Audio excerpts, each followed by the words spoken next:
Hello all, this is Raj Misa. So in this video we are going to talk about identifying priorities and designing options. So in my experience with clients, I've noticed a pattern with those who achieve their negotiation goals.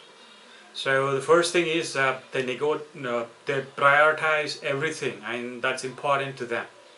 So they identify two or three options uh, that are all equally acceptable to give them the freedom and flexibility at the negotiation table. So let's take a look at how a little planning can help you achieve your negotiation goals in this video. So now while we are going to be using a request for remote work as in the previous example from the video, this process will work for any negotiation, right from buying a car to proposing a new project that requires time and resources. So here are some questions to answer for yourself before you sit down to talk. So what are your priorities? Your must-haves and like-to-haves. So what's the benefit of your request to your conversation partner?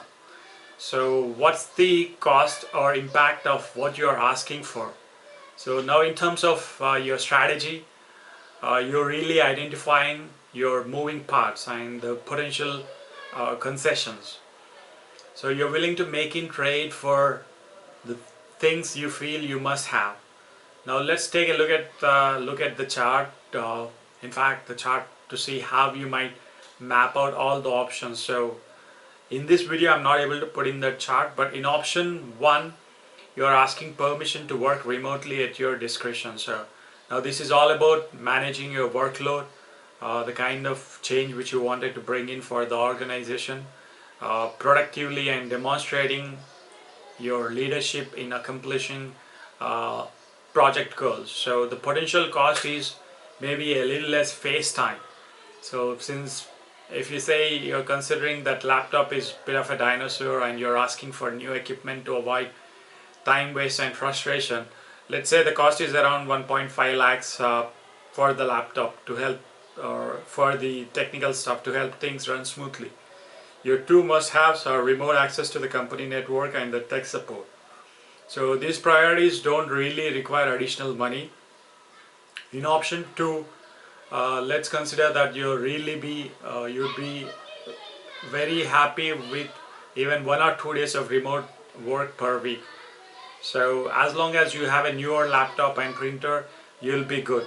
Of course, you can hang out on to your must-haves or to your must-haves for remote access and tech support, as in the previous video's example.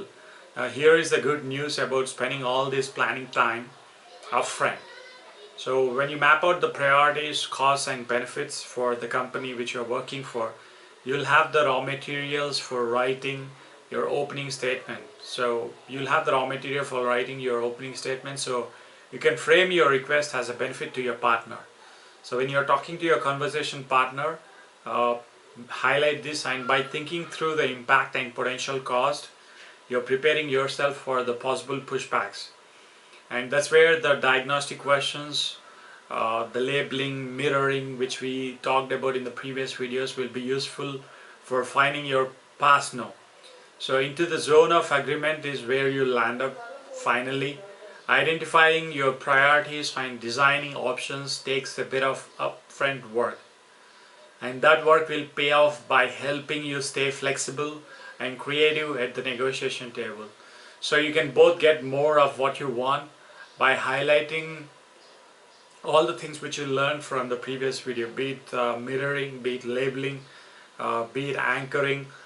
Practice the diagnostic questions. It comes with lots of practice, asking people to do some favors or requests or work, delegating the work. Make sure you get a yes.